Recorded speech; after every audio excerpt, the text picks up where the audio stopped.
जा रहे हैं। ठीक है, तो जैसे देखो ये छोटी सा ट्रायंगल है, अगर कॉन्सेप्ट है तो बहुत बढ़िया है, और अगर कॉन्सेप्ट की कमी है तो इसमें हम अक्सर गलती कर दिया करते हैं। तो देखो सबसे पहले हम लोग किसमें किसको काउंट करने वाले हैं, इस बात पे बहुत बड़ा मैटर होता है। तो अगर हम इस वाले सिंबल को देखें कि सिर्फ सर हमने इसको काउंट कर रखा है, तो बाबू इसको काउंट करोगे तो आपको मालूम है कि सर हमें 8 ट्रायंगल इसमें से मिलने हैं। अच्छा, अगर ये छोटी वाली ट्रायंगल को ले तो ये हमारा 9 नंबर का ट्रायंगल हुआ, और ये छोटी वाली ट्रायंगल ले तो हमारा ये 10 नंबर का ट्रायंगल हुआ, यानी इसमें बाबू 2 ट्रायंगल और जुट गए। ठीक है, अभी रुकना नहीं है, ध्यान से देखोगे हमने 8 के क्रम में काउंट करते समय हमने इस वाले ट्रायंगल को तो काउंट किया ही नहीं एक साथ, तो एक ट्रायंगल यहाँ से मिल गए। हमने इस वाले को भी काउंट नहीं कर रखा है, तो 2 ट्रायंगल मिल गए। और एक ये जो पूरा रहा ना, हमने इसको भी काउंट नहीं कर रखा है, तो अब ये पूरे मिलकर 3 ट्रायंगल और मिल गए। तो 8 2 10, 10 3 13, यानी हम कह सकते हैं कि सर इसमें नंबर ऑफ ट्रायंगल की जो संख्या निकलकर सामने आएगी स्पष्ट रूप से वो 13 हो जाएगी। यानी ऑप्शन नंबर डी जो है इसके लिए सबसे बेस्ट और सबसे परफेक्ट आंसर बन सकता है। तो देखिए पिछले कुछ सालों में, खास करके पिछले 5 सालों की बात अगर हम करें, तो फिगर काउंटिंग जबरदस्त चीज निकल करके बाहर आया। पहले भी पूछता था, लेकिन 1-2 क्वेश्चन ही कभी कभी पूछे जाते थे, लेकिन 18 से कंटिन्यू फिगर काउंटिंग के 1 क्वेश्चंस 2 क्वेश्चंस कंपलसरी हो गए हैं कि वो देगा ही देगा। तो इस टाइप के क्वेश्चंस को बिल्कुल मिस मत कीजिएगा, इसमें 2 ही चीज मैटर करता है, किसको पहले काउंट करना है, किसको बाद में काउंट करना है, ये चीज आने चाहिए। अगर आप ये सीख लेते हो तो बहुत आसानी से फिगर को काउंट कर सकते हो। देखिए वहीं अगर हम दूसरा फिगर देखें तो ये एनालिटिकल वेन डायग्राम से लिया गया है, जिसमें आपको वेन डायग्राम देखकर एनालिसिस करना होता है, जिसमें 3 एलिमेंट दिए गए हैं। ये बॉक्स जो में है वो कलाकार को यानी आर्टिस्ट को दर्शाता है, जो सर्कुलर हिस्सा है वो प्लेयर को दर्शाता है, और जो ट्रायंगुलर हिस्सा है वो डॉक्टर को दर्शाता है। इसको मिलाकर एक वेन डायग्राम बनाया गया जिसमें पूछे गए कि कितने डॉक्टर खिलाड़ी और कलाकार दोनों हैं। तो हमें भैया ऐसे डॉक्टर चाहिए जो खिलाड़ी भी हैं और वो कलाकार भी हैं, तो हमें ऑलरेडी ये तीनों में चाहिए। तो देख लो, खिलाड़ी भी हैं, यहां से वो डॉक्टर भी हैं, और यहां से वो क्या है तो कलाकार भी है। यानी इकलौता यही 3 बंदा ऐसा मिल रहा है जो डॉक्टर की भी भूमिका निभा रहा है, खिलाड़ी की भी भूमिका निभा रहा है, और कलाकार की भी भूमिका निभा रहा है। तो इसके लिए हम लोग ऑप्शन नंबर सी का चयन करने वाले हैं। ध्यान दोगे, अच्छा क्वेश्चन है सिलोजिज्म का। देखिए पहले इसको समझिए, कुछ टोकरियां बल्ले और चूड़ियां दोनों हैं, इसका मतलब क्या होता है? इसका मतलब होता है कि कुछ टोकरियां बल्ले हैं और फिर ये सब्जेक्ट सेम रह जाएगा। एक बार ये सब्जेक्ट बल्ला के साथ रिएक्ट करेगा और एक बार ये सब्जेक्ट जो है ना वो चूड़ी के साथ रिएक्ट करेगा। ध्यान से समझोगे, अच्छा क्वेश्चन है। ठीक है, एक बार ये टोकरी किसके साथ रिएक्ट करेगा? बल्ला के साथ, और एक बार ये टोकरी चूड़ी के साथ रिएक्ट करेगा। यानी कहीं ना कहीं यहाँ 2 कंक्लूजन हो गए। पहला हो गया कि सर कुछ टोकरी जो है वो बल्ला है, और दूसरा हो गया सर कुछ टोकरी जो है वो चूड़ियां हैं। ठीक है, तो ध्यान से देखो, कहता है सर सभी बल्ले चूड़ियां हैं, यानी जितना भी बल्ला मेरे पास था ये सारे के सारे बल्ले क्या थे? तो चूड़ियां थे। फिर कहता है कुछ टोकरियां चूड़ियां हैं परंतु बल्ले नहीं। तो कुछ टोकरियां ऐसे हैं जो चूड़ी तो है लेकिन बल्ला नहीं है। अब कहता है सभी टोकरी चूड़ी नहीं है। देख लो, कहता है कुछ टोकरी बल्ला और चूड़ी दोनों है। तो कुछ टोकरी चूड़ी तो हो जाएगा लेकिन कुछ टोकरी बल्ला नहीं हो पाएगा, यानी ऑप्शन नंबर ए पूरी तरह से जो है ये रॉन्ग हो गया। नेक्स्ट देखेंगे, कुछ बल्ले ना तो टोकरी है ना ही चूड़ियां हैं। तो कुछ बल्ला हमें टोकरी दिख भी नहीं रहा है और कुछ बल्ला चूड़ी दिख रहा है। तो कुछ बल्ले को कह रहा है कि ना तो टोकरी है ना तो चूड़ियां हैं, तो कुछ बल्ला तो हमको चूड़ी दिख रहा है, यानी 2 नंबर गलत हो गया। कुछ टोकरियां ना तो चूड़ियां हैं ना ही बल्ले हैं।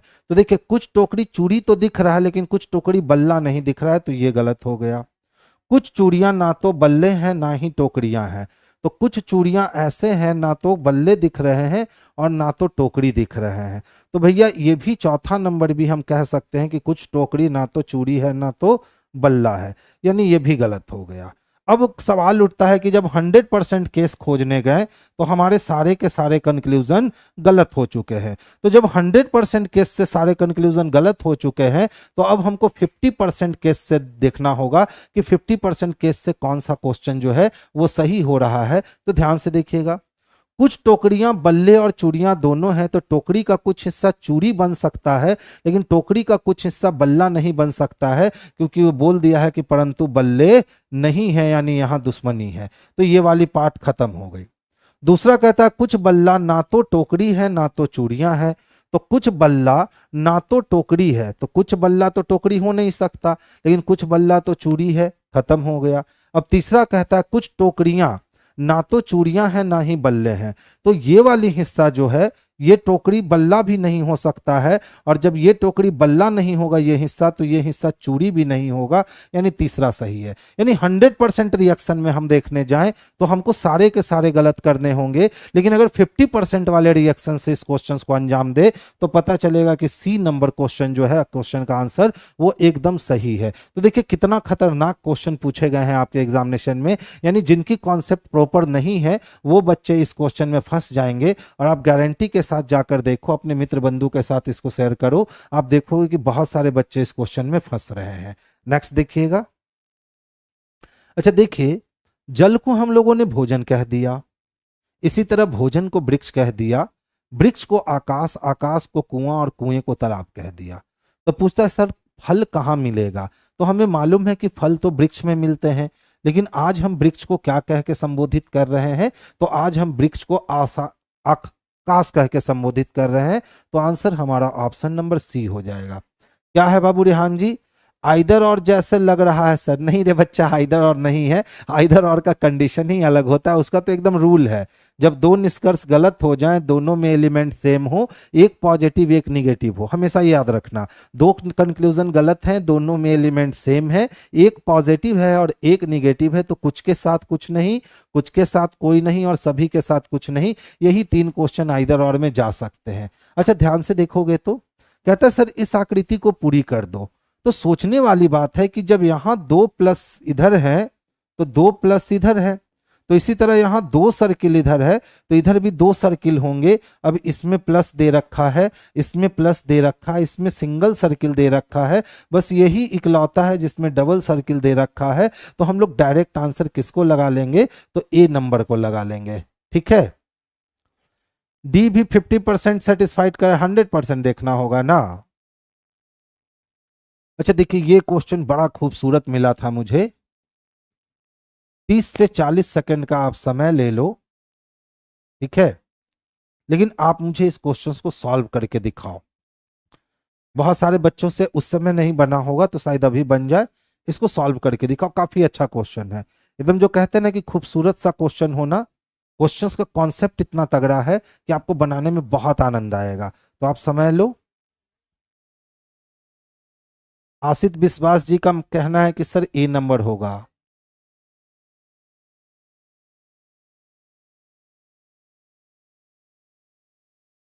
अच्छा, साइंस की क्लास नहीं चल रही है? बात करता हूं आशीष सर से, देखता हूं क्या इशू आया है।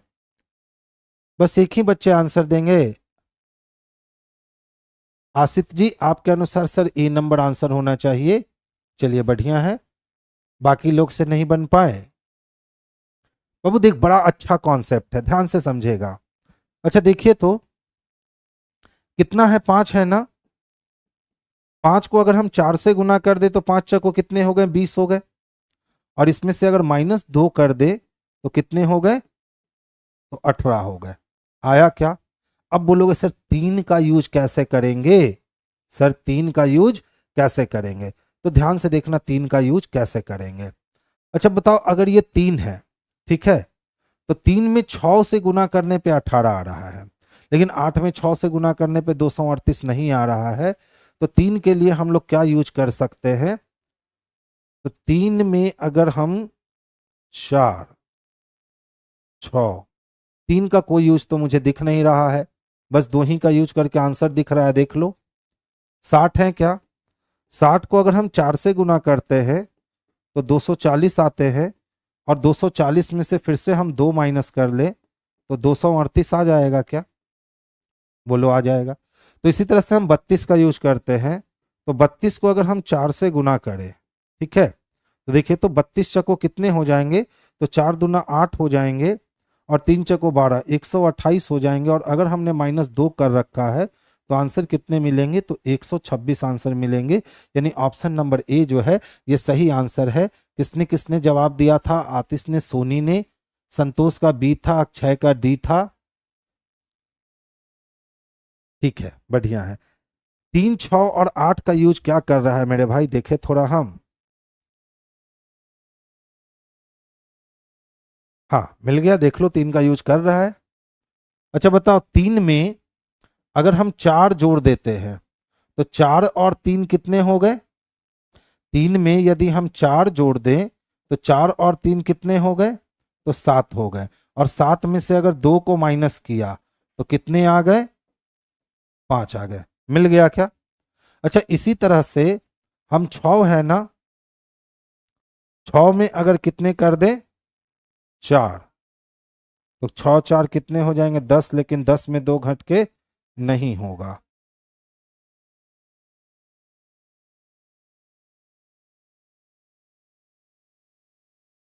तीन का लॉजिक तो नहीं मिल रहा है, लेकिन यहीं से आंसर हमारा 126 जो है ना वो निकल करके सामने आ गया। तो क्यों परेशान हो रहा है, लॉजिक मिल गया, काम खत्म कीजिए। देखिए ध्यान से समझिएगा, डॉलर का अर्थ है ना बाबू कि डी का पिता के है। तो डी का पिता कौन है, तो के है, यानी कि फॉरवर्ड रिलेशन। लेसर का मतलब है कि डी की पत्नी के है, तो डी की पत्नी के है, फॉरवर्ड रिलेशन। और ग्रेटर का मतलब है डी की बेटी के है, यानी फिर से के ही बेटी बनी तो फॉरवर्ड रिलेशन। और डी का बेटा के है, यानी ये भी हमारा हो गया फॉरवर्ड रिलेशन। तो हमें मालूम है कि जब रिलेशन फॉरवर्ड होते हैं तो काम हम लोग राइट हैंड से लेफ्ट हैंड की ओर करते हैं। अब देख लो क्या कह रहा है, एस का एन से क्या संबंध है, यानी एस का रिलेशन डिफाइन करना है किसके साथ, एन के साथ। तो देख लो, अगर ये मैं हूं तो मेरे आगे ग्रेटर का साइन है, और ग्रेटर के पहले जो भी शख्स आएगी वो मेरी बेटी कहलाएगी। इसका मतलब टी हमारी बेटी है। और हमारी बेटी के पहले एस आया है और इसके पास एट दी रेट का साइन है, तो एट दी रेट के पहले बेटा, यानी बेटी का बेटा एस हो गया। तो बेटी के बेटा को नाती कहते हैं, और नाती किस में दे रखा है, तो ऑप्शन नंबर बी में दे रखा है। तो आंसर भी हम लोग बी नंबर को ही लगाएंगे।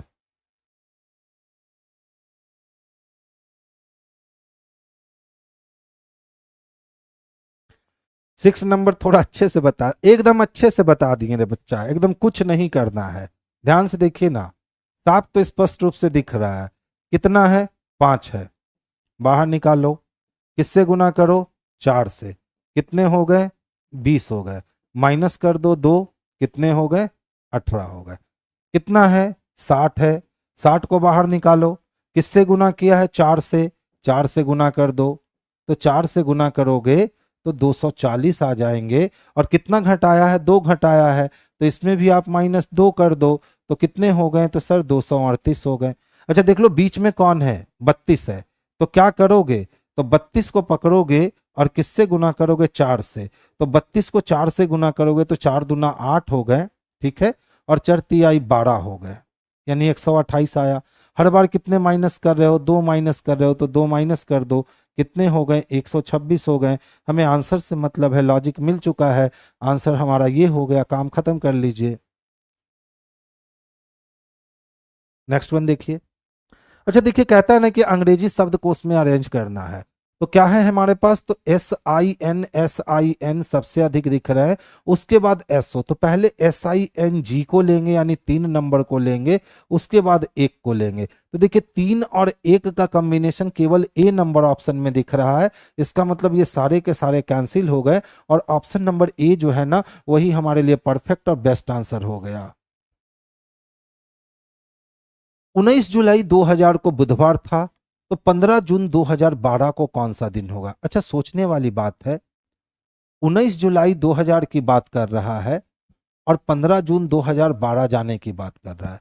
तो सबसे पहला काम करेंगे कि 19 जुलाई को लेकर हम 15 जून तक आएंगे। तो देखो जून में कितने दिन खत्म हो गए, 15 दिन। 15 दिन और बच गए, तो जून में 2 मिलेंगे, जून में 1 मिलेंगे, क्योंकि 15 दिन बचे। अच्छा जुलाई 19 है ना, तो 7 दूना 14 खत्म हो गया, तो बचे कितने, तो 5 बचे, यानी 5 1 कितना, 6। यानी कि 15 जून से 15 जुलाई जाने में, 19 जुलाई तक पहुंचने में हमको 6 दिन पीछे आना पड़ेगा। रख लो 6 पीछे। अब देख लो कितने साल का अंतर है, तो 12 साल का। 4 साल में 5 शेष दिन अंतर होते हैं, तो 4 तिहाई 12, तो 5 तिहाई 15, यानी 1। तो प्लस माइनस माइनस हो गया, यानी -5 बच गए। हमको 5 दिन पीछे जाना चाहिए या 2 दिन आगे आना चाहिए। तो बुधवार से 2 दिन आगे जाओगे तो शुक्रवार आएगा, यानी ऑप्शन नंबर डी जो है ना, यही इसका आंसर हो जाएगा। ठीक है बाबू, चलिए अब पूरा फुल पेज में इसको बनाते हैं। इसको हम तो शॉर्ट टर्म में बना दिए कि शॉर्ट में आप ऐसे भी इस क्वेश्चन को सॉर्ट आउट कर सकते हो। अब देख लो फुल पेज में कि इस क्वेश्चन को हम लोग कैसे सॉर्ट आउट कर रहे हैं, ध्यान से समझोगे। क्या था हमारे पास,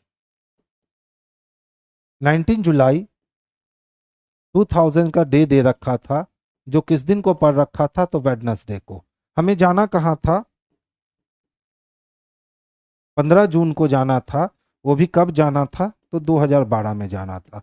यही ना प्रश्न है, ध्यान से समझोगे, एकदम इजी प्रश्न होते हैं इस टाइप के। देखिए 19 जुलाई 2000 को सबसे पहले हम बैलेंस करेंगे कहां तक, तो 15 जून 2000 तक। पीछे जाने की तो आदत है नहीं, तो हम लोग आगे जाएंगे। जून 30 दिन का महीना होता है, 15 दिन खत्म हो गए, 15 दिन बचा उसके लिए 1। और जुलाई 19 है तो 7 दूना 14 कट गए, बचे कितने 5, तो 5 1 कितने हो गए, तो 6। यानी ये 6 दिन मुझे पीछे आने पड़ेंगे वेडनेसडे से। तो 6 दिन पीछे आ जाने से अच्छा 1 दिन प्लस कर लो, यानी यहाँ क्या हो जाएगा, तो थर्सडे हो जाएगा। अब देख लो डेट और मंथ दोनों बैलेंस हो चुके हैं, डेट भी बैलेंस और मंथ भी बैलेंस। बैलेंस किसको करना है, ईयर को। कितने साल का अंतर है सर, तो 12 साल का अंतर है। अच्छा लीप ईयर देखो, तो जब जून से चल रहे हैं तो 2000 लीप ईयर तो नहीं होगा, तो पहला लीप ईयर 2004, दूसरा लीप ईयर 2008 और तीसरा लीप ईयर 2012 होंगे। यानी टोटल हमें 3 लीप ईयर मिलेंगे। हमने 3 लीप ईयर लिया और भाग दे दिया किससे, 7 से। तो 7 दूना 14 खत्म हो गए, शेष कितने बच गए, 1। यानी यहां से हमें 1 दिन और आगे चलने हैं।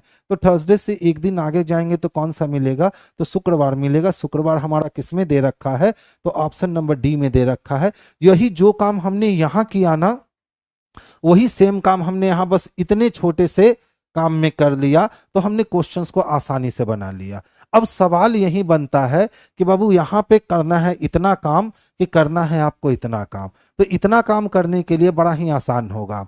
सर 29 जनवरी 1950 को कौन सा दिन होगा, देखिए हम क्या जवाब दे, शिवांगी कश्यप जी ने जवाब दे दिया संडे होगा, और उनकी जवाब मान लीजिए। ठीक है, नेक्स्ट वन देखिए। देखिए क्या है हमारे पास, जेपी है ना। अच्छा यहाँ पी के बाद सी दिखता है, अगर हम यहां भी जे के बाद पी रख दे तो जेपीसी यहां भी दिख जाएगा। तो जेपीसी एलडी दिख रहे हैं, तो जेपीसी एलडी यहां भी दिख जाएंगे, और जेपीसी एलडी यहां भी दिख जाएंगे। तो डी के बाद और पी के पहले क्या चाहिए, तो जे चाहिए, जेपीसी एमडी दिख गया। अब बदलने की बारी आई, तो जेपीसी एलडी दिखा, जेपीसी एमडी दिखा, तो जेपीसी एनडी दिखेगा और यहां ओ दिखेगा। तो जेपीसी एनडी हो गए और जेपीसी ओ डी हो गए। तो देखो तो क्या कहता है, सी जे सी पी एन जे और ओ। आप ये ढूंढकर निकाल लो भैया कहां दे रखे हो। तो सी जे सी पी एन, पीओ खत्म, सी जे सी नहीं, सी जे सी पी एन जे ओ, ऑप्शन नंबर बी में स्पष्ट रूप से देखने को मिल रहे हैं। तो आंसर हमारा क्या हो गया, तो ऑप्शन नंबर बी हो गया। अच्छा चंदन परेशान हो रहा है, रुक जा बाबू, ये डेट को फाइंड कर लेने दे, फिर हम लोग आगे बढ़ते हैं। क्या है बाबू, 29 जनवरी 1950, 29 जनवरी 1950। सबको पता है बेस किसको बनाएंगे, 49 को बनाएंगे। 19वीं सदी का कोड 1 हो गया, सती सती 49 कट गए, 0 हो गया। 4 से भाग देंगे तो 4 एकम 4, 4 दूना 8, यानी 12 चक 48। तो 12 के लिए 12 भी रख सकते हैं या 5 भी रख सकते हैं। अब जनवरी के पास गए तो 29 दिन हुआ, तो 29 से 7 चको 28 कट गया, कितना बचा, 1 बचा, 5 और 2 7 हो गए। 7 का मतलब कौन सा दिन आ गया, तो संडे आ गया। बिल्कुल उसने सही जवाब दिया था, बिल्कुल ऐसे करके हम बना सकते हैं। ठीक है, नेक्स्ट वन देखोगे। देखो ये वाली क्वेश्चन जो होती है ना, अक्सर क्या होता है हम लोग इसको बनाने चले जाते हैं, जबकि इस टाइप के क्वेश्चंस में बनाना नहीं, अपने लॉजिक का यूज करना है। तो चलो देखो हम लोग लॉजिक का यूज करते हैं। अच्छा बताओ, पेपर को अगर इधर खोलेंगे तो हूबहू फिगर इधर बनेगी क्या, तो हूबहू फिगर देख लो, इसमें बन रही है, ओके है, इसमें भी बन रही है, ओके है, इसमें भी बन रही है, ओके है, इसमें नहीं बन रही है तो ये कैंसिल हो गया। अब जैसा फिगर ऊपर बना है वैसा ही फिगर नीचे बनेगा। इसमें बन रहा है, इसमें देख लो नहीं बन रहा है क्योंकि यहाँ पे स्क्वायर आ गया, खत्म हो गया। इसमें देखो यहाँ पे ये वाली फिगर कट गई तो सी भी कट गया। तो किसको नहीं काट सके, तो ए को नहीं काट सके, तो हमारा आंसर ए हो जाएगा। हमारा आंसर क्या हो जाएगा, तो ए हो जाएगा। नेक्स्ट वन देखेंगे। देखिए काऊ को जेड आर एफ लिखता है तो क्या है हमारे पास, तो काऊ है हमारे पास, और काऊ को क्या लिखे गए हैं, तो जेड आर और एफ लिखे गए। अच्छा ध्यान से देखो, प्लेस वैल्यू का सिर्फ गेम चल रहा है। डब्ल्यू का प्लेस वैल्यू 23 और जेड का प्लेस वैल्यू 26, यानी +3 कर दिए गए। 15 से 18 होने के लिए +3 कर दिए गए, और 3 से 6 होने के लिए फिर से +3 कर दिए गए। यानी पूरे सिस्टम में बस +3 कर देना है। किसका मांग रहा है, रैट का। रैट है ना हमारे पास, तो 20 में 3 जोड़ोगे 23 मिलेंगे क्या, 1 में 3 जोड़ोगे 4 मिल जाएंगे, और 18 में 3 जोड़ोगे 21 मिल जाएगा। यानी WDU चाहिए आपको। WDU एक ही ऑप्शन में दिख रहा है, ऑप्शन नंबर डी में। तो आंसर किसको लगा लोगे, तो ऑप्शन नंबर डी को लगा लोगे। विनय पाल जी सी कैसे लगाएगा रे बच्चा, पहले ए फिर सी नहीं, डी लगेगा। ठीक है, कॉन्सेप्ट ये था। इंटर क्रॉस करके क्या कर दिया गया है, तो 3 जो है ना ये ऐड कर दिए गए हैं, छोटा सा काम था। अच्छा ध्यान से देखिएगा, कहता है एक निश्चित कोड भाषा में सचिन इज अ क्रिकेटर को हम लोग क्या लिखते हैं, 6-2-1-9 लिखते हैं। क्या लिखते हैं, 6-2-9-1 लिखते हैं। अब फिर कहता है he is played from Mumbai को, देखिए यहां कोड लगता है छूटा हुआ है क्या, अच्छा 2646 को क्या लिखते हैं, ही प्लेड फ्रॉम मुंबई। तो मुंबई इज वेरी फेमस को कैसे लिखोगे, इसको गोला नहीं करना, लॉजिक है, समझोगे। सचिन की बात करें, 2-2-4-2 6 लेटर का मिलकर बना, इसीलिए उसने 6 ही लिखा। इज 2 लेटर का मिलकर बना तो 2 लिखा। ए 1 लेटर का मिलकर बना तो 1 लिखा। और क्रिकेटर 9 लेटर का मिलकर बना तो 9 लिखा। इसी तरह से ही की बात करें तो 2 लेटर, प्लेड की बात करें तो 6 लेटर, फ्रॉम की बात करें तो 4 लेटर, और मुंबई की बात करें तो 6 लेटर। तो मुंबई के लिए 6 लिखोगे, इज के लिए 2 लिखोगे, वेरी के लिए 4 लिखोगे, और फेमस के लिए 6 लिखोगे। यानी 62-46 आपको चाहिए। 62-46 किस में दिख रहे हैं, तो ऑप्शन नंबर सी में दिख रहे हैं। तो आंसर भी आप लोग ऑप्शन नंबर सी को करोगे, जो हमारे लिए सबसे बेस्ट और सबसे परफेक्ट आंसर होगा। देखिए इस क्वेश्चन में बहुत सारे बच्चों ने गड़बड़ी करी, ठीक है, जबकि गड़बड़ी करने वाली कोई बात ही नहीं थी। कहता है कौन सा विकल्प आकृति 270 डिग्री एंटी क्लॉकवाइज घुमा दो और इसके बाद फिर 45 डिग्री क्लॉकवाइज घुमा दो। तो बताइए 45 डिग्री क्लॉकवाइज से 270 डिग्री को काटेंगे तो इसमें से 45 डिग्री कट गया। जब 270 डिग्री में से 270 डिग्री में से हम लोग 45 डिग्री को रिड्यूस करेंगे तो 10 में 5 गए 5 हो गए, अब 6 में 4 गया तो कितने, तो 2 हो गए, और 2 के लिए 2 हो गए, यानी 225 डिग्री घूमना है। तो ये 225 डिग्री कैसे घूमना है, तो एंटी क्लॉकवाइज घूमना है। अब बताओ सोचने वाली बात है कि सर 225 डिग्री घूमने का मतलब क्या होता है, कि 225 डिग्री घूमने का मतलब ये पूरा होता है, ठीक है, कहीं से भी। तो ध्यान से समझिएगा, अगर हम इसी वाले हिस्से को पकड़ते हैं, ठीक है, और इस वाले हिस्से को हम 225 डिग्री घुमाते हैं, तो 225 डिग्री घुमाने पे ये वाला हिस्सा यहां मिलना चाहिए। तो देख लो ये वाला हिस्सा जिसमें जी रखा हुआ है यहां मिल रहा है, ये देख लो ये नॉर्थ का नॉर्थ में ही मिल रहा है, तो ये खत्म हो गए, ठीक है। अच्छा देखो ये जी वाला हिस्सा साउथ वेस्ट में मिल रहा है, खत्म हो गए। अब देख लो ये जी वाला हिस्सा हमको यहाँ पे फिर से मिल रहा है, तो ए और सी में से कोई एक आंसर होने हैं।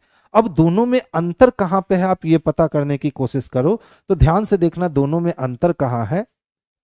ये देखो अंदर से बाहर की ओर गया, अंदर से बाहर, ठीक है, सिमिलर है दोनों, सिमिलर है दोनों, यानी दोनों में बिल्कुल सिमिलैरिटी क्या झलक रही है, तो सिमिलैरिटी के मामले में दोनों लगभग लगभग जो है ना एकदम सेम ही रिएक्शन दे रहा है, सिर्फ जी का पोजीशन जो है ना बाबू वो चेंज है।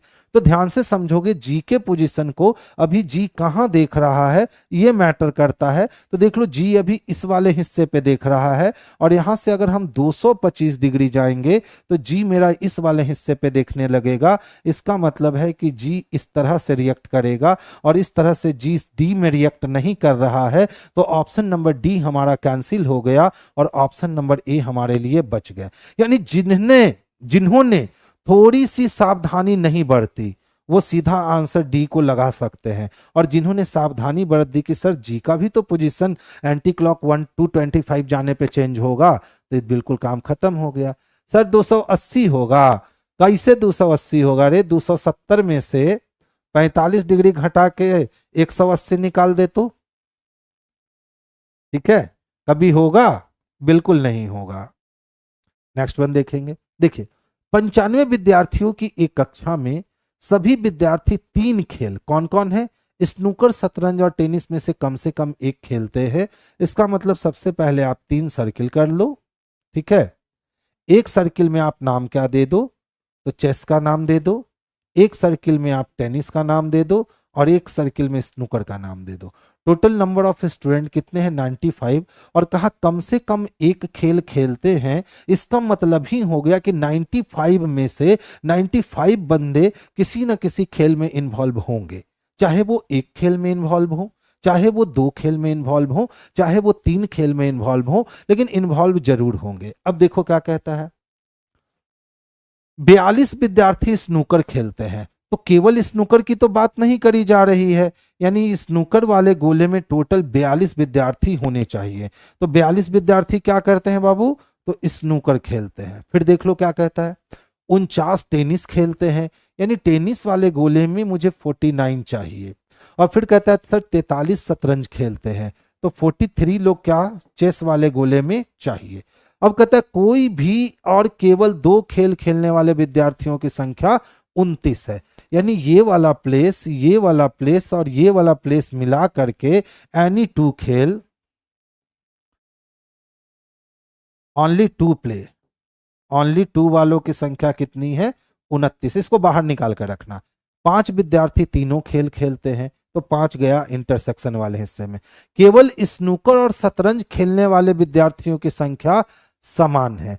तो केवल स्नूकर और केवल शतरंज खेलने वालों के विद्यार्थियों की संख्या क्या है? तो समान है। तो कहाँ कहाँ है?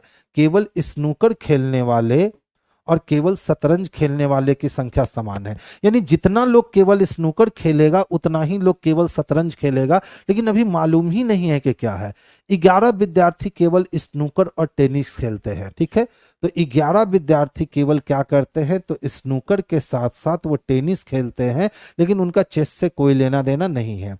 6 विद्यार्थी केवल स्नूकर और शतरंज खेलते हैं, तो केवल स्नूकर और शतरंज खेलने वालों की संख्या कितनी हो गई? तो 6 हो गई।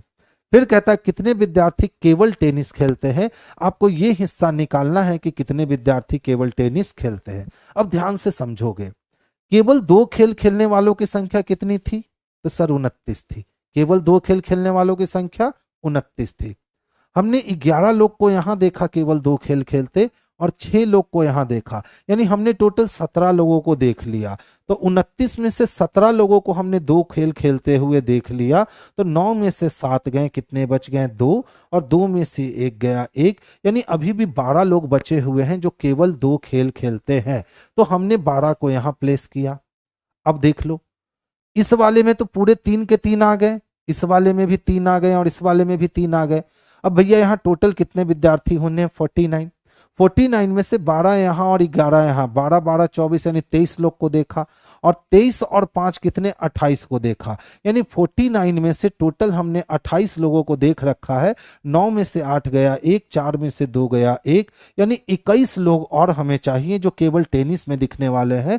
तो यहाँ हम लोग 21 रख लेंगे। अब 21 किस में दे रखा है? तो ऑप्शन नंबर बी में दे रखा है। यानी हम कह सकते हैं कि ये लॉजिकल वेन डायग्राम का एक बेहतरीन कॉन्सेप्चुअल क्वेश्चन था, जिसमें अगर थोड़ी सी यहाँ पे सावधानी हमारी हट जाती ना और दुर्घटना घट जाती, या हमारा माइंड यहाँ कंसंट्रेट करने लगता कि केवल क्रिकेट और केवल स्नूकर खेलने वालों की संख्या समान है, अगर वहां पे हम फंस जाते तो ये क्वेश्चन हमारा अटक जाता। लेकिन अभी ये क्वेश्चन अटका नहीं और हमारा आंसर कितना देकर गया? तो 21 देकर गया, जो ऑप्शन नंबर बी में स्पष्ट रूप से हमें देखने को मिल रहे हैं। तो ये अच्छा क्वेश्चन था और अच्छे क्वेश्चन को अच्छा कहना चाहिए। अच्छा नेक्स्ट देखोगे, आप लोग एग्जाम की तो तैयारी कर ही रहे हो, लेकिन मुझे लगता है ना कि बेसब्री से आप लोग इंतजार भी कर रहे हो कि कितनी जल्दी डेट आएगा, हम लोग सेंटर पे जाएंगे और बिल्कुल इस बार एग्जाम को क्लियर करके आएंगे। तो देखिए हमेशा क्या होती है ना कि सक्सेस होना और सक्सेस ना होना, मैं क्या कह रहा हूं, सक्सेस होना और सक्सेस ना होना, इसके बीच एकदम बाल की तरह लकीर होती है। आपका विश्वास लकीर के इस पार से उस पार ले जाता है और आपका ही विश्वास लकीर के उस पार जाने ही नहीं देता है। तो सबसे पहले अपने आप पे ट्रस्ट करो, अपनी मेहनत पे ट्रस्ट करो, अपने गुरुजनों पे ट्रस्ट करो और दम लगा करके मेहनत कर दो, आप रिजल्ट को ला सकते हो। आगे चले क्या? चलिए देखिए, 12 सेंटीमीटर भुजा वाले एक घन के सभी फलकों को हरे रंग से रंग दिया जाता है। तो हमारे पास एक घन था जो कितने सेंटीमीटर का घन था बाबू? तो 12 सेंटीमीटर का घन था। तो जब 12 सेंटीमीटर का घन था तो इस पे 6 सरफेस होंगे, ऊपर नीचे आगे पीछे दाएं और बाएं। अब हमने क्या किया कि इसको हरे रंग से रंग दिया और इसके बाद 2-2 सेंटीमीटर भुजा वाले छोटे घनों में काट दिया। तो हमेशा याद रखना, अगर घन का माप को 1-1 सेंटीमीटर में काटे तो बढ़िया है, लेकिन अगर घन के माप को 1-1 सेंटीमीटर के अलावा और भी कोई सेंटीमीटर में काटे तो आप क्या करना, उसको भाग दे देना। तो 2 से हमने भाग दे दिया तो 6, यानी पूरी दुनिया के लिए माप कितने हैं? तो 12 सेंटीमीटर माप है, लेकिन हम लोग क्या करेंगे ना कि इसका माप 6 ही मानेंगे। ऐसा हम लोग इसलिए करेंगे क्योंकि इसके भुजाओं को 2-2 सेंटीमीटर में 2-2 सेंटीमीटर के छोटे छोटे टुकड़े में विभाजित किया गया। तो मैं यही समझाने की कोशिश कर रहा हूं कि यदि माप दे दिया गया और 1-1 सेंटीमीटर में काटा तब तो माप वही रहेगा, लेकिन 1-1 सेंटीमीटर के अलावा और कोई सेंटीमीटर में काट दिया तो सीधे उससे भाग दे दो। जैसे अगर 3 सेंटीमीटर में काट देता तो हम कहते हैं कि सर 4 सेंटीमीटर माप है। तो दुनिया वालों के लिए वो 12 सेंटीमीटर के घन है जिन्हें वो 2-2 सेंटीमीटर में काटेंगे। हम लोग के लिए मात्र 6 सेंटीमीटर का घन है जिसको बच्चा हम लोग 1-1 सेंटीमीटर में काटेंगे। अब आइए प्रश्न पे कि प्रश्न क्या कहता है, तो ध्यान से समझिए। 6 सतह को रंग चुके हैं, पूछे गए हैं ऐसे छोटे घनों की संख्या ज्ञात कीजिए जिनका केवल एक फलक रंगा हुआ है। तो केवल एक फलक रंगने की बात करें, केवल एक फलक, एक फलक रंगा घन। तो केवल एक फलक रंगा घन का मतलब होता है सेंटर क्यूब, और सीसी का रूल होता है माप -2 निकाल करके उसका होल स्क्वायर करके 6 से गुना कर दो। ये सीसी निकालने का रूल है, ठीक है। सेंटर क्यूब निकालने का रूल है कि माप में से 2 निकाल के उसका होल स्क्वायर करो और फिर उसको 6 से गुना कर दो। तो दुनिया वाले के लिए माप 12 था, हमारे लिए माप कितने थे? 6 थे। तो हम लोगों ने क्या कर रखा कि 6 में से 2 निकाला और इसका हम लोगों ने वर्ग चढ़ाया, ठीक है, और फिर इसको 6 से गुना किया। तो 4 का स्क्वायर किया हमने और 6 से गुना किया, तो 4 का स्क्वायर 16 और 16 को हमने 6 से गुना किया तो 16 छक 96 हो गए, यानी हमारे आंसर 96 हो जाएंगे, जो ऑप्शन नंबर डी में स्पष्टता दे रखा है। यानी मैं समझाने की कोशिश यही कर रहा हूं कि इस घन को काट कर बनाने की जरूरत नहीं है, बस कॉन्सेप्ट पे काम करो तो बिना काटे हुए भी घन को आप इजिली हैंडल कर सकते हो। नेक्स्ट क्वेश्चन की ओर मूव कर रहा हूं। जहां आप लोग को नहीं समझ में आए ना, आप पूछ लोगे, मैं दोबारा समझा दूंगा, कोई बड़ी बात नहीं है। देखिए, कहता है 1 अप्रैल 2023 को आईपीएल में सबसे तेज 50 विकेट लेने वाला भारतीय गेंदबाज कौन था? ये तो बड़ी अच्छा क्वेश्चन पूछ दिया है, तो ये जीएस वाला क्वेश्चन है। अब इतना दिन का जीएस किसको याद रहता है? ये आप ही लोग को याद रह सकता है क्योंकि आप लोग आईपीएल बहुत देखते हो, ठीक है। आप बच्चे आईपीएल बहुत देखते हो, तो आप ही बताओ कि 1 अप्रैल 2023 को आईपीएल में सबसे तेज 50 विकेट लेने वाला भारतीय गेंदबाज कौन था? ठीक है, आईपीएल 2023 की बात कर रहे हैं। खलील अहमद, मोहम्मद सिराज, मोहम्मद समी अहमद और कुलदीप यादव। जनरल नॉलेज का क्वेश्चन है, ये रीजनिंग है, ये रीजनिंग नहीं है बाबू, ठीक है।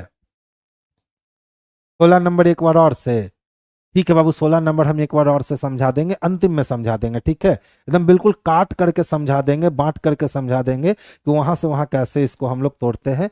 तो ये देख लीजिएगा, ये जीएस का क्वेश्चन आ गया है। देखिए तो क्या कहता है, ऐसे प्रतीकों की कुल संख्या ज्ञात कीजिए, यानी ऐसे सिंबलों की कुल संख्या ज्ञात कीजिए जिनके ठीक पहले एक संख्या, यानी ठीक पहले एक डिजिट और ठीक बाद में एक लेटर आता है।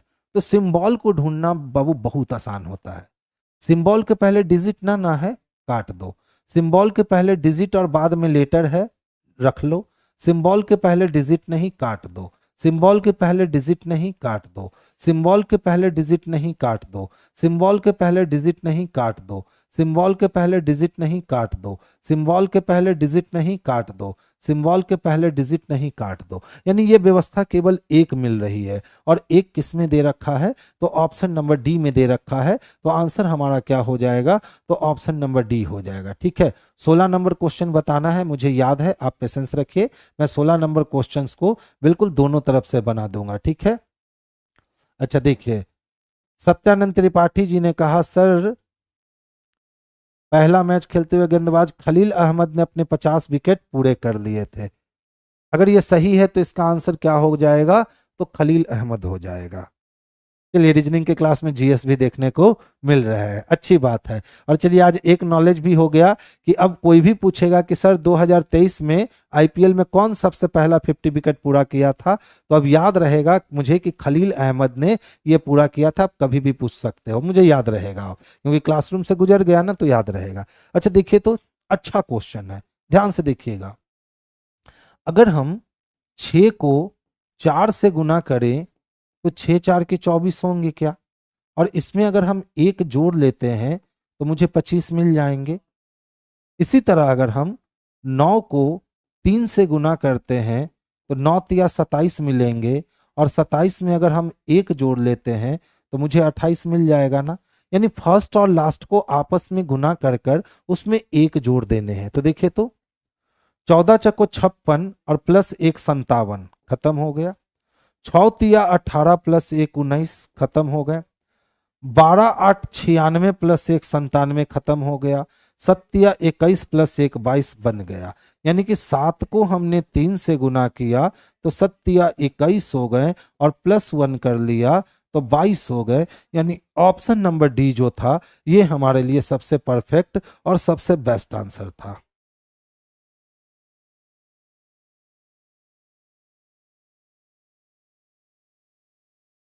क्या है बाबू ओमकार जी?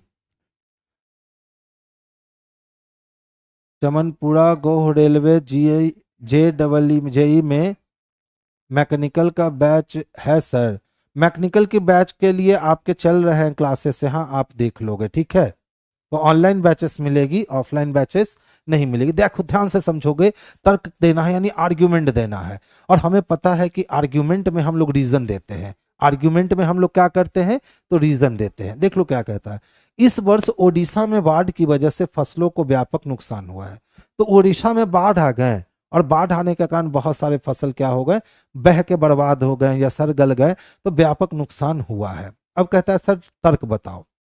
इस वर्ष ओडिशा में खाद्यान्नों की अत्यधिक उत्पादन हुआ है। अच्छा बताओ, जब ओडिशा में बाढ़ के कारण फसल की व्यापक नुकसान हुआ है, यानी फसल बर्बाद जब हो गया है, तो क्या अत्यधिक खाद्यान्न का उत्पादन होगा? नहीं होगा।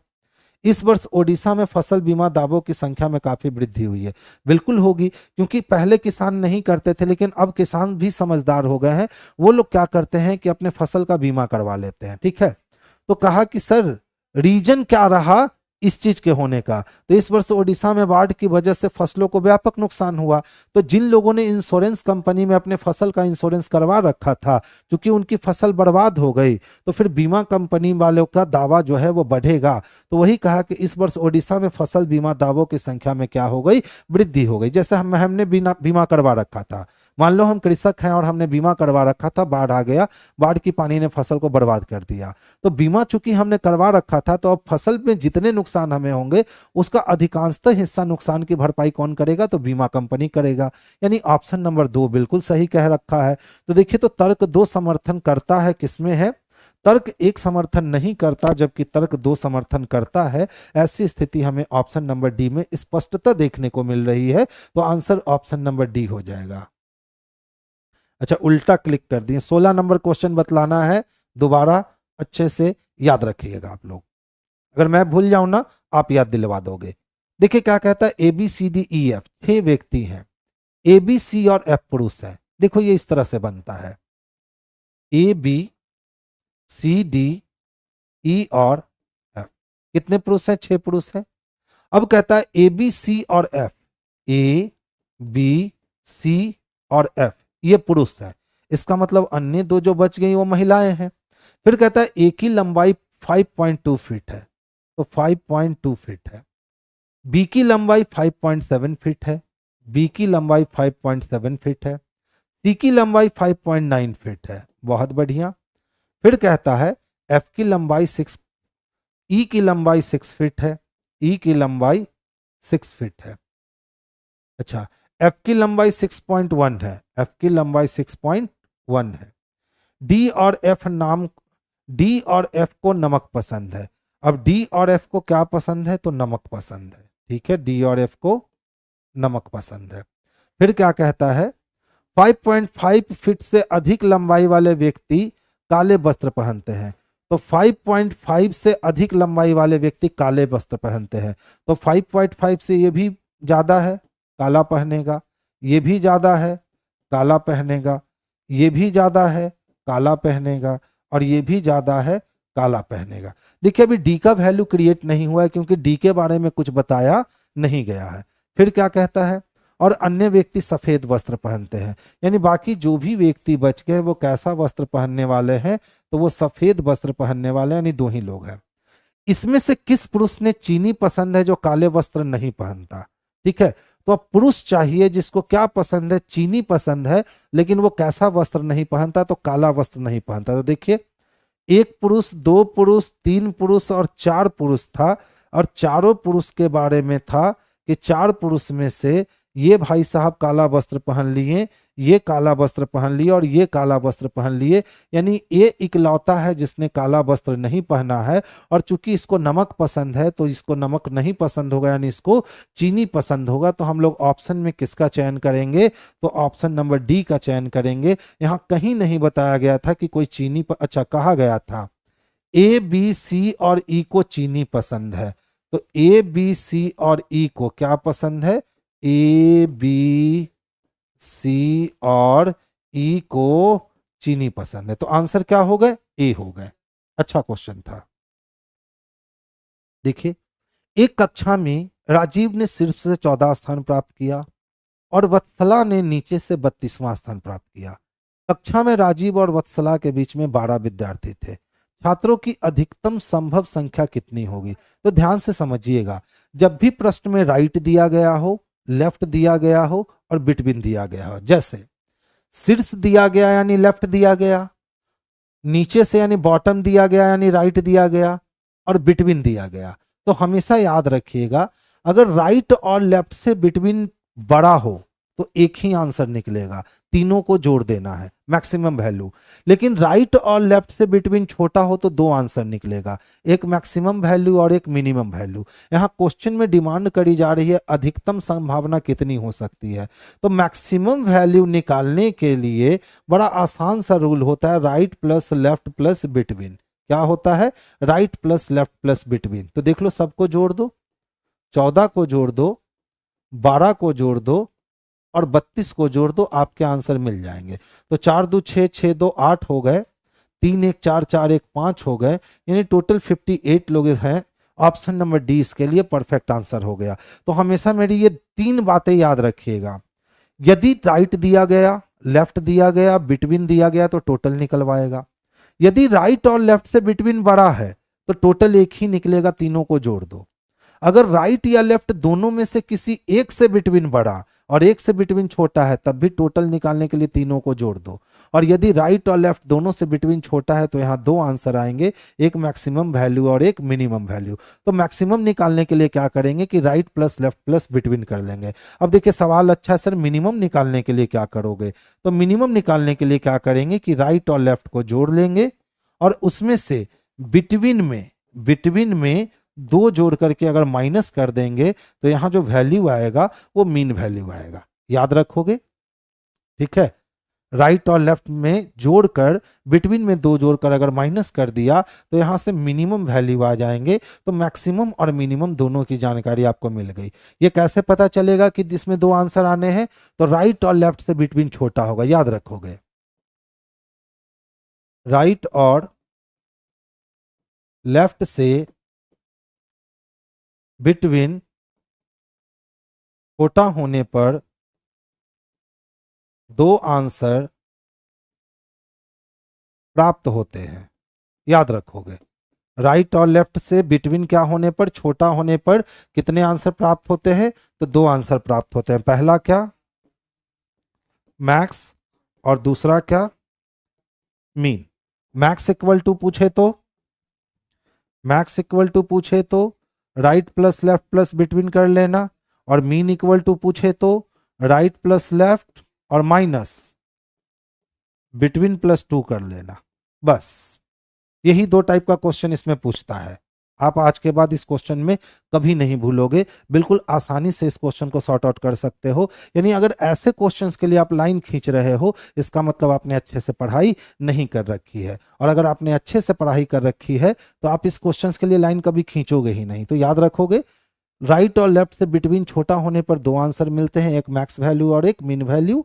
मैक्स वैल्यू के लिए राइट लेफ्ट बिटवीन को जोड़ लेना, और मीन वैल्यू के लिए राइट लेफ्ट को जोड़कर उसमें बिटवीन में 2 जोड़ करके आपस में माइनस कर लेना, आपके आंसर आ जाएंगे। देखिए चंदन कुमार ने कहा इसका आंसर मीन वैल्यू 32 आएगा। बहुत बढ़िया बाबू, चलिए देखिए ध्यान से। हाँ देखिए तो क्या है हमारे पास, 16 नंबर क्वेश्चन बताना है, याद रखिएगा।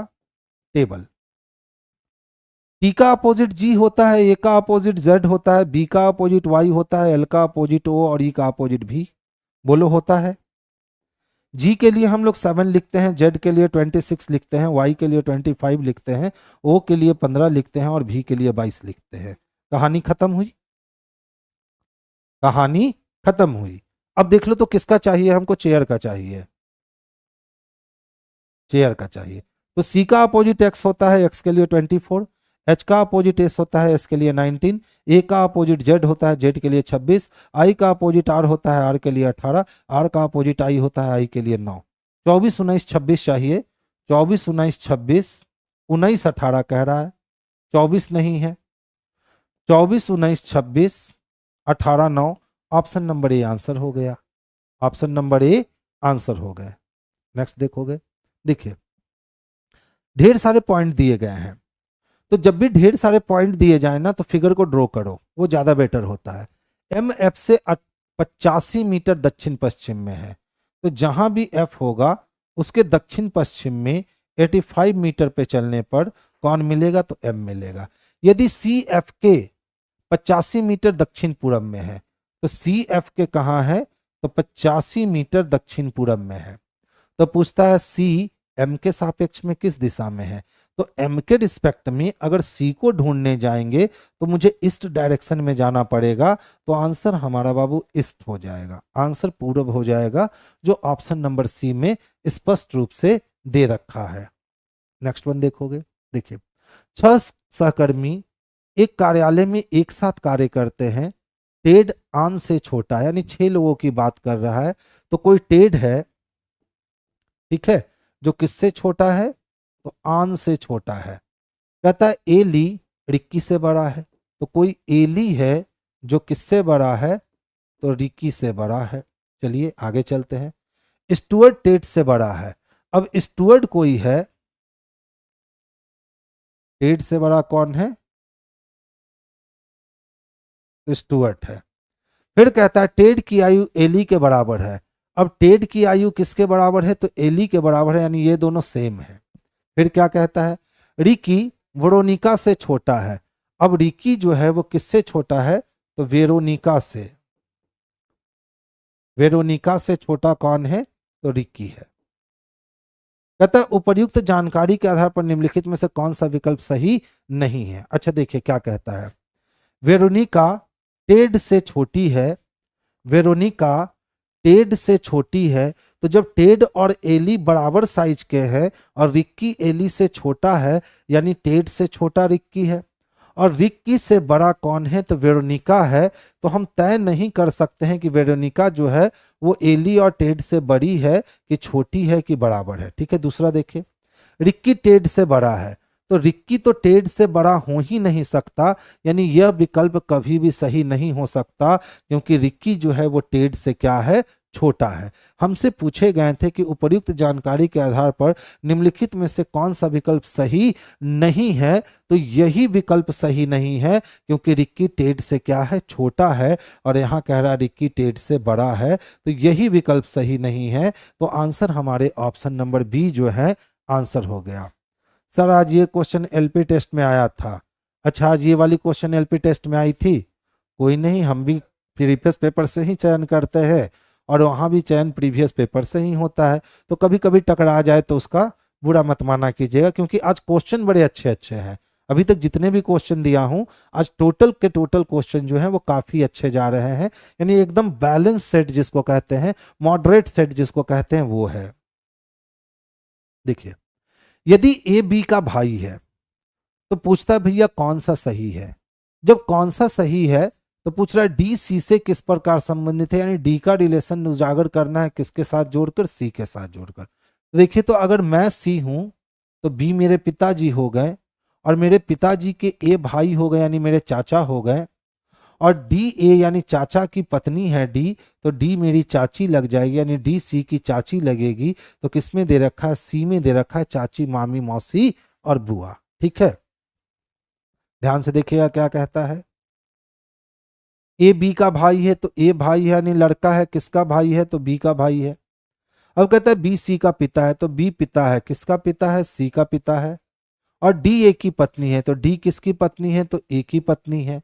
अब कहता है डी सी से किस प्रकार संबंधित है, तो यदि हम सी से चलते हैं तो अगर हम सी हैं तो ये मेरे पिताजी और पिताजी के भाई चाचा, और चाचा की पत्नी क्या होगी तो चाची होगी। तो आंसर हम लोग किसको लगाएंगे तो चाची को लगाएंगे। देखिए, इस वाले क्वेश्चन में जो इसको पूरा करने की कोशिश कीजिएगा ना, कि हम पूरा इसको एक बार में कंप्लीट कर दें, कि पहले कौन आएगा, बाद में कौन आएगा, तीसरे नंबर पे कौन, चौथे नंबर पे कौन, पांचवें नंबर पे कौन, छठे नंबर पे कौन। तो इतनी जानकारी आपको दी ही नहीं गई है कि आप इसको इस कदर अरेंज कर सको कि कौन पहला है और कौन अंतिम है, आप ले सकते हो। जैसे देख लो, टेड से बड़ा स्टुअर्ड है और टेड से बड़ा आन भी है। अब आन और स्टुअर्ड में कौन बड़ा है कौन छोटा है पता ही नहीं चलेगा। अब रिक्की से बड़ा वेरोनिका है तो रिक्की यहाँ जाएगी कि रिक्की यहाँ जाएगी, कि रिक्की सबसे ऊपर जाएगी, वेरोनिका सबसे ऊपर जाएगी, पता ही नहीं चलेगा। तो बहुत सारे क्वेश्चंस इस बार खास करके 18 वाले एएलपी में इस टाइप से एडजस्ट किए गए, इस टाइप से डिजाइन किए गए कि पूरे को अरेंज करने की जरूरत नहीं है। पूरा अरेंज करने से पहले ही आपका आंसर आपके पास निकल करके आ सकता है। अब जिन बच्चों को आदत है कि भैया जब तक पूरा अरेंज नहीं हो जाएगा तब तक हम प्रश्न नहीं बनाएंगे, वो बच्चे को इस क्वेश्चंस को दे दीजिए, वो इस करते करते परेशान हो जाएगा, क्योंकि ये पूरा अरेंज होने वाला क्वेश्चन है ही नहीं।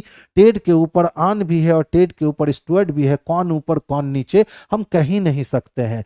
रिक्की के ऊपर वेरोनिका भी है और रिक्की के ऊपर एली भी है, तो अब वेरोनिका एली के नीचे होगी कि एली के ऊपर होगी हम कहीं नहीं सकते हैं। तो जिस बंदे ने इस क्वेश्चन को पूरा पूरा करेक्ट करने की कोशिश करी, 1 से 6 तक सजाने की कोशिश करी, वो इसी चक्कर में मारा गया और बनाने वाले ने अपना आंसर जो है ना वो बना करके चल दिया। तो ऐसे क्वेश्चनों से बचिएगा। बहुत सारे पजल मेरे पास ऐसे पड़े हुए हैं जिसमें पूरा करने की जरूरत नहीं है, आधा होते होते ही हमारे आंसर आ जाते हैं। लेकिन बच्चे को दिख रहा है कि पजल है तो जब तक पूरा नहीं बनाएगा वो आगे बढ़ेगा ही नहीं, और उसी में बहुत क्वेश्चन छूट जा रहे हैं बच्चों के, क्योंकि वो पजल इस तरह से दिया ही हुआ है कि भैया आप इसको पूरा नहीं बना सकते हो, आपको आधा बनाने पे ही आंसर मिल जाएगा। तो आपको बस उतना ही से मतलब रखना है, याद रखोगे इस बात को, आगे आपके साथ भी ऐसा हो सकता है। और साथ में ये भी याद रखोगे कि 16 नंबर क्वेश्चंस को हम लोग को फिर से देखना है। ठीक है, देखिए, उस वेन आरेख का चयन करें जो निम्नलिखित वर्ग के बीच के संबंध को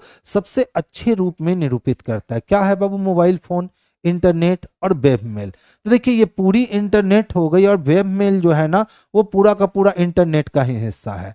अब बताइए, मोबाइल फोन बिना इंटरनेट के भी चलेगा और इंटरनेट के साथ भी चलेगा, यानी मोबाइल फोन ऐसे काट लेगा, ये मोबाइल फोन है। अब बोलोगे सर बिना मोबाइल फोन का बिना इंटरनेट का मोबाइल फोन चलेगा? एकदम चलेगा मेरे भाई। वो नोकिया वाली छोटी सी जो मोबाइल होती है उसको इंटरनेट की जरूरत नहीं होती है। एंड्रॉयड मोबाइल लीजिएगा तब इसको आपको जरूरत होता है नेट का। अगर आप सिंपल वाली मोबाइल ले रहे हो तो उसको नेट का कोई जरूरत नहीं होता है। तो देखिए, तो ऐसा फिगर किस में रिएक्ट कर रहा है, तो ऑप्शन नंबर ए में रिएक्ट कर रहा है। तो आंसर ऑप्शन नंबर ए को बना लेना, यही परफेक्ट आंसर होगा। देखिए, एक ही पासे को कितनी बार, तो 3 दफा घुमाया है और कहता है सर बतला दो कि यू के विपरीत फलक पे कौन सा अक्षर मौजूद होगा। तो देखो, यू हमारा दूसरे नंबर पे है और दूसरे नंबर पे आर और क्यू जानता है। क्या एक साथ आर क्यू कहीं और है? नहीं है, लेकिन एक एलिमेंट तो कॉमन है ना, वो कॉमन एलिमेंट क्या है तो क्यू है। तो रूल क्या कहता है कि जब एक पासे को आपने दो बार कंपेयर किया है और दोनों बार में आपने एक एलिमेंट को कॉमन बना दिया है और कॉमन के अगल बगल से यदि पूछ लिए गए तो कॉमन को पकड़ के क्लॉकवाइज एंटी क्लॉकवाइज चलो। तो देखिए यू से क्यू से एंटी क्लॉक चलने पे यू मिलता है, तो क्यू से एंटी क्लॉक चलने पे पी मिलेगा। इसका मतलब है कि यू का अपोजिट हम लोग पी को लगाएंगे, तो आंसर हमारे क्या हो जाएंगे, तो ऑप्शन नंबर बी हो जाएंगे। नेक्स्ट वन देखिए, पूछता आकृति में कितने त्रिभुज हैं। तो आपको मालूम है ना कि इसमें टोटल कितने त्रिभुज होंगे, तो 16 त्रिभुज होंगे। अब बोलोगे सर ये कैसे बिना काउंट किए कर लिया, तो हमेशा याद रखोगे अगर एक वर्गाकार फिगर है, हमने इसको दो भाग में बाइसेक्ट किया तो यहाँ दो त्रिभुज मिलेंगे। अगर हमने इसको तीन भागों में काट दिया, कितने भागों में, तीन भागों में, तो एक दो ये पूरा मिलकर तीन और ये चार, तो यहां से आपको चार त्रिभुज मिलेंगे, ये याद रखोगे। अगर हमने इसको चार भागों में काटा तो यहां से मुझे आठ त्रिभुज मिलेंगे। देख लो, एक दो तीन चार, ये पूरा पांच, ये पूरा छह, ये पूरा सात और ये पूरा आठ। इसी तरह से अगर आपने इसको पांच भागों में काट रखा है, कितने भागों में, पांच भागों में, तो कहना है कि सर 10 त्रिभुज मिलेंगे। इसी तरह से अगर आप एक वर्गाकार फिगर को आपने छह भागों में काट दिया तो यहां से आपको 12 त्रिभुज मिलेंगे। और अगर किसी वर्गाकार फिगर को आपने सात भागों में काट दिया तो यहां से आपको 7 दूना 14 त्रिभुज मिलेंगे। और अगर किसी वर्गाकार भाग को आपने 8 भागों में काट दिया तो यहां से आपको 16 त्रिभुज मिलेंगे। आप ये बात याद रखना, ठीक है, ये बात याद रखना। तो देखिए, तो यहां टोटल कितने भाग में कटे हैं, तो 8 भाग में कटे हैं, यानी त्रिभुज की संख्या कितनी हो जाएगी, तो 16 हो जाएगी। अब सवाल उठता है सर काउंट करने जाएंगे तो 16 मिलेगा क्या, तो देख लो, 1 2 3 4 5 6 7 8, ये 8 तो सिंगल सिंगल ना आपने काउंट किया, आपने जब सिंगल सिंगल काउंट किया तो आपको 8 ट्रायंगल मिल गए। अच्छा देखो, तो अगर एक और दो को मिलाएंगे तो ये 9 नंबर का ट्रायंगल हुआ। इसी तरह तीन और चार को मिलाएंगे तो ये 10 नंबर का ट्रायंगल हुआ। पांच और छह को मिलाएंगे तो ये 11 नंबर का ट्रायंगल हुआ। और सात और आठ को मिलाएंगे तो ये 12 नंबर का ट्रायंगल हुआ। ठीक है, अब ध्यान से देखोगे, 12 के बाद अगर हम इस बड़े वाले को देखेंगे तो ये 13 नंबर का ट्रायंगल हुआ। और अगर 6 5 4 3 को मिलाएंगे तो ये 14 नंबर का ट्रायंगल हुआ। ठीक है, इसी तरह 1 2 3 4 को मिलाएंगे तो ये 15 नंबर के ट्रायंगल हो गए। और इसी तरह से 5 6 7 8 को मिलाएंगे तो ये 16 नंबर के ट्रायंगल हो गए। तो हमेशा याद रखोगे कि जब भी हम 8 भाग में काटेंगे तो नंबर ऑफ ट्रायंगल कितने हो जाएंगे, तो नंबर ऑफ ट्रायंगल जो है वो 16 यानी 16 हो जाएंगे।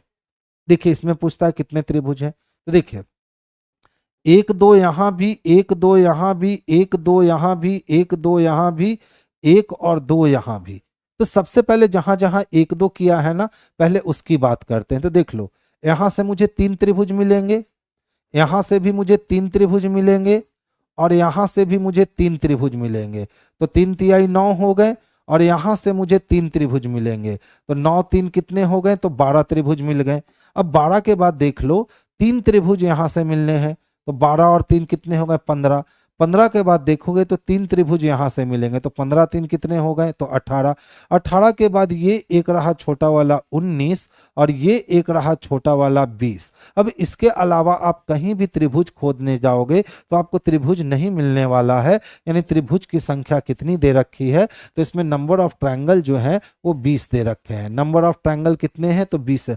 बंगाली बाबा बाकी 4 त्रिभुज कहां से लाइएगा, हाँ रे बाबू ला सकते हैं, ला सकते हैं, हम तो देखे ही नहीं। एक त्रिभुज ये काउंटेबल है और एक त्रिभुज ये काउंटेबल है, दो त्रिभुज और काउंटेबल हो गए। अच्छा, बाकी दो त्रिभुज कहां से लाएंगे हम लोग, 3 3 6 3 9 3 12 3 15, 3 3 6 3 तिहाई 9 3 चौको 12 3 पचे 15। 15 के बाद ये रहा 16, ये रहा 17, अच्छा ये पूरा 18, ये पूरा 19, ये पूरा 20। 20 के बाद 21, 21 के बाद 22। 22 से ज्यादा नहीं लगा सकते हो। देखिए, जल्दबाजी में दो ट्रायंगल ये दोनों जो था ना वो छूट गया था, यानी हम लोग कितने ट्रायंगल लगा सकते हैं, तो 22 ट्रायंगल लगा सकते हैं, 22 से ज्यादा ट्रायंगल नहीं लगा सकते हैं। ठीक है। यकीन बैच प्रारंभ हो रहा है 9 जुलाई 2024 से। अब देख लो, ध्यान से देखोगे 16 नंबर क्वेश्चन क्या था, देख ले थोड़ा एक बार। देखिए, एक 12 सेंटीमीटर भुजा का घन था, 2-2 सेंटीमीटर में काटने से पहले हरे रंग से रंग दिया गया था और पूछा गया था जिनके केवल एक फलक पे रंग है। अच्छा बताओ, अगर एक 12 सेंटीमीटर का हम ठोस घन आपको दे दें, ठीक है, और अगर हम इसको कहें कि एक्चुअल में आप इसको 2-2 सेंटीमीटर के छोटे छोटे टुकड़े में विभाजित कर दो, तो आप टोटल काटोगे कितनी बार ये देखो। पहले आपने 2 सेंटीमीटर काटा, आपके पास 10 सेंटीमीटर बच गए। फिर आपने 2 सेंटीमीटर काटा, आपके पास 8 सेंटीमीटर बच गए। फिर आपने 2 सेंटीमीटर काटा, फिर आपके पास 6 सेंटीमीटर बच गए। फिर आपने 2 सेंटीमीटर काटा, आपके पास 4 सेंटीमीटर बच गए। और फिर आपने 2 सेंटीमीटर काटा तो आपके पास 2 सेंटीमीटर कटे। यानी आपने कुल 1 बार, 2 बार, 3 बार, 4 बार, 5 बार काटा है। तो जब आपने 5 बार इधर से काटा है तो आपने 5 बार इधर से भी काटा होगा। 1 बार, 2 बार, 3 बार, 4 बार और ये 5 बार। तो जब 5 बार आपने इधर से काटा है तो आपने 5 बार इधर से भी काटा होगा, तभी वो क्यूब बनेगा। 1 बार, 2 बार, 3 बार, 4 बार और ये रहा 5 बार। टोटल क्यूब आपने काट दिया। 12 सेंटीमीटर का क्यूब था, आपने 2-2 सेंटीमीटर में काट दिया। क्लियर है। अब कहता है कि सर हमने इस पे तो सारे पे हरा रंग लगा रखा था। कैसा रंग? हरा रंग। तो यहाँ जो कोने से निकलेगा ये तो हमारा कॉर्नर क्यूब होगा। जिस भी कोने पे जाएंगे ये क्यूब जो होगा ये कैसा क्यूब होगा? तो कॉर्नर क्यूब होगा। जो लाइन के भुजा के मध्य से निकलेगा वो तो हमारे लिए मिडिल क्यूब होगा, जिसपे 2 रंग लगने वाले हैं। और कॉर्नर क्यूब पे 3 रंग लगने वाले हैं। जो भी मिडिल क्यूब होगा उस पे कितने रंग लगने वाले हैं बाबू? तो 2 रंग लगने वाले हैं। ठीक है। अब जो ये बीच में बच गया है सतह के बीच में, यही हमारा सेंटर क्यूब होगा। जो ये सतह के बीच में बच गया है, 1 2 3 4 5 6 7 8 9 10 11 12 13 14 15 16, यही सेंटर क्यूब होगा जिसपे 1 रंग लगने वाला है। तो बताओ, जब 16 क्यूब मुझे ऊपर मिले तो 16 क्यूब नीचे मिलेंगे, यानी 16 16 कितने हो गए? तो 32 क्यूब हो गए। अच्छा देख लो, तो ये तो मिडिल क्यूब है ना, ये मिडिल क्यूब है ना, और ये क्या है? तो ये कॉर्नर क्यूब है। और ये क्या है? तो मिडिल क्यूब है। तो यहां से भी देख लो, 1 2 3 4 5 6 7 8 9 10 11 12 13 14 15 16। तो 16 मुझे आगे मिल गए, तो 16 मुझे कहाँ मिलेंगे? पीछे। तो 16 16 32 हो गए।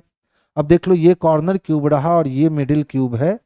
ये कॉर्नर क्यूब है और ये मिडिल क्यूब है और ये कॉर्नर क्यूब।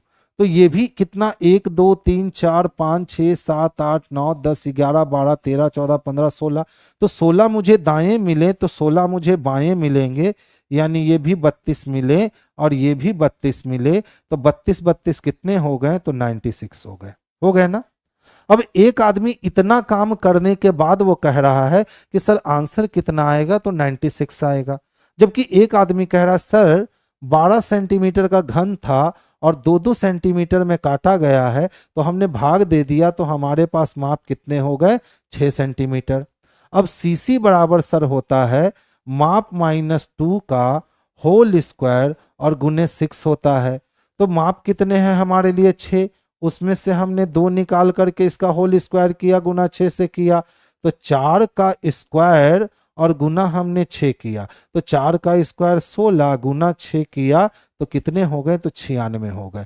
हमने बस शॉर्ट तरीके से आंसर निकाल लिया। तो ये याद रखोगे कि सेंटर क्यूब निकालने के लिए माप चाहिए, और कभी भी अगर माप जो दिया गया है उसको एकक सेंटीमीटर में काटा गया है तो माप वही होगा। एक के अलावा अगर कोई और सेंटीमीटर में माप को काटे गए हैं तो आप माप से भाग दे दो, आपके ओरिजिनल माप निकल जाएंगे। वही हमने किया था। हमारे पास 12 सेंटीमीटर का ठोस घन था और 2-2 सेंटीमीटर में काटे गए थे, तो हमने 2 से भाग दे दिया। तो दुनिया वालों के लिए ये 12 सेंटीमीटर रहा, लेकिन हमारे लिए वो 6 सेंटीमीटर बन गया। और सीसी यानी सेंटर क्यूब बराबर माप -2 का होल स्क्वायर गुने 6 किया। जब उसका कैलकुलेशन हमने खत्म किया तो 96 मिल गए। यानी ना तो इस फिगर को बनाने की आदत पड़ी और ना ही हम लोग को ये कॉन्सेप्ट इतना लेंदी करने की आदत पड़ी। बस कॉन्सेप्ट से चलिए, कॉन्सेप्ट अच्छा है तो आप गेम को क्लियर कर सकते हैं। हाँ बाबू चंदन, क्या हो गया? सर मैं आपके 2018 में भी एलपी टेक्नीशियन का बैच लिया था। मैं अभी टेक्नीशियन में हूं और मेरा जॉब को 5 साल हो गया है। कॉन्ग्रेचुलेशन भाई आपको। मेरा अकाउंट का एग्ज़ाम है इसलिए मैं आपसे क्लास को ले रहा हूँ। कोई नहीं चंदन, जहाँ से प्रॉफिट मिले हमसे आप लीजिए। और आप सक्सेस कैंडिडेट्स हैं तो आप बताइए कि मेरे पास पढ़ने का प्रॉफिट क्या होता है और रीजनिंग को कैसे बहुत आसानी से सॉल्व करना होता है। तो ये सिर्फ मेरी भागीदारी नहीं होती है, क्योंकि कोई भी शिक्षक यह नहीं कह सकते हैं कि मैंने आपको रिजल्ट दिलवाया है। मैंने जो आपको सिखाया आपने खुद मेहनत करके उस चीज़ों में निखार लाया, ठीक है, उसको और शार्प बनाया। तो हमने तलवार बनाना सिखा दिया, हमने धार लगाना सिखा दिया, लेकिन आप धार लगाकर प्रैक्टिस नहीं करोगे तो फिर वो तलवार जंग लग जाएगी, जो आजकल के बच्चे खास करके कर रहे हैं, खास करके ये लॉकडाउन के बाद। ठीक है, पढ़ाई का स्तर कहाँ गया है, क्लासरूम में देख करके कभी कभी लगता है कि इन बच्चों को पढ़ा रहा हूं जो बिल्कुल सब चीज सिखा देने के बाद भी 2 महीने के बाद अगर कुछ पूछ लो तो फिर गेम ओवर हो जाते हैं। तो देखिए कंटिन्यूटी रखनी पड़ती है आपको और कंटिन्यूटी के साथ प्रैक्टिस करनी पड़ती है, तभी आप चंदन कुमार की तरह फिर आप बहुत सारे स्टूडेंट बोलोगे कि सर मैंने आपसे पढ़ के रिजल्ट ले लिया। चंदन देखिए क्या है, तो प्लेटफॉर्म में रेगुलर स्टूडेंट थे, यानी ये अपसेंट नहीं किया करते थे। तो स्टूडेंट लाइफ में जिस दिन हम अपसेंट होना बंद कर दें, जिस दिन स्टूडेंट लाइफ में हम अपसेंट होना बंद कर दें, अपने काम को पहचानने लगे और आराम से देने लगे, हम एग्जाम को निकाल सकते हैं। चले? क्या है राजीव? आंसर सर 1 सेंटीमीटर से बता दीजिए। अरे 1 सेंटीमीटर से बताइए तो मपवा 12 ना रह जाएगा रे। तो 12 में से 2 चल गया तो कितने बच गए? 14, 14 का स्क्वायर कर दीजिए तो 196 हो गया, और इसको 6 से गुना कर दीजिए तो 6 6 की 36 हो गया। और फिर कितने हो गए? तो 6 6 की 36, 3 बच गया, 9 6 54 और 54 3 57 का 7, हाथ में 5 बच गए, 6 का 6 5 11 हो गए, यानी 1176 हो जाएगा अगर 1 1 सेंटीमीटर में इसको काटते तब। क्योंकि 1 1 सेंटीमीटर में काटते तो बाबू फिर 5 बार नहीं ना काटते, तब कितनी बार काटते? तो 11 बार काटते। ठीक है, तो चलिए फिर हमारी कल मुलाकात होगी। कल भी हमने काफी अच्छे अच्छे क्वेश्चन रखे हुए हैं और परसों भी आपके बेहतरीन क्वेश्चन हैं, यानी क्वेश्चंस का कलेक्शन बहुत अच्छा अच्छा है। आप कंटिन्यूटी अपनी मेंटेन कीजिए और जो भी आप सीखते हो ना मुझसे यहाँ, आप अप्लाई कर लो। जैसे ही आप अप्लाई करोगे आपका रिजल्ट आ जाएंगे। कितना मार्क्स आया था आपका? 79 मार्क्स आया था, बहुत अच्छा मार्क्स था। इतने मार्क्स पे तो सिलेक्शन होना एकदम जायज है, आपका होना ही था। ठीक है, और बाबू आगे तैयारी करते रहिए, पढ़ाई की कोई एज नहीं होती है, पढ़ने के लिए पूरी जिंदगी पड़ी है। लेकिन पहले अपने आप को एक स्टैंड पे लाइए। एक स्टैंड मिल गया ना कि अब इससे नीचे नहीं जा सकते हैं, तो फिर पढ़ करके जितनी लंबी छलांग मारनी है ना मेरे भाई, उतनी लंबी छलांग मारो, कोई रोकने वाला नहीं है। तो चलिए आज की सभा हम लोग यहीं क्या करते हैं, बर्खास्त करते हैं। हाँ, कल सेट नंबर 9 है। आज 8 चल रहा था क्या? जब 8 चल रहा था तो कल 9 होगा। हाँ, सेट नंबर 8 था तो कल 9 होगा। आपके पास चला गया होगा 9 नंबर सेट। ठीक है, तो आप लोग एक बार बना लीजिएगा उसको। और बाकी बाबू थोड़ा सा लाइक किया कीजिए, लोगों को बताया कीजिए कि अमित सर आ गए हैं, और लिंक को शेयर किया कीजिए। आप लोग कुछ नहीं करते हो मेरे लिए। चलिए, तो आज की सभा यहीं खत्म करना चाहेंगे, बर्खास्त करना चाहेंगे। खत्म तो अभी लंबे समय में चलेगा, आज तो 8वां ही सेट हुआ था। चलिए आज की सभा यहीं बर्खास्त होती है। बिल्कुल हम लोग फिर कल मिलेंगे।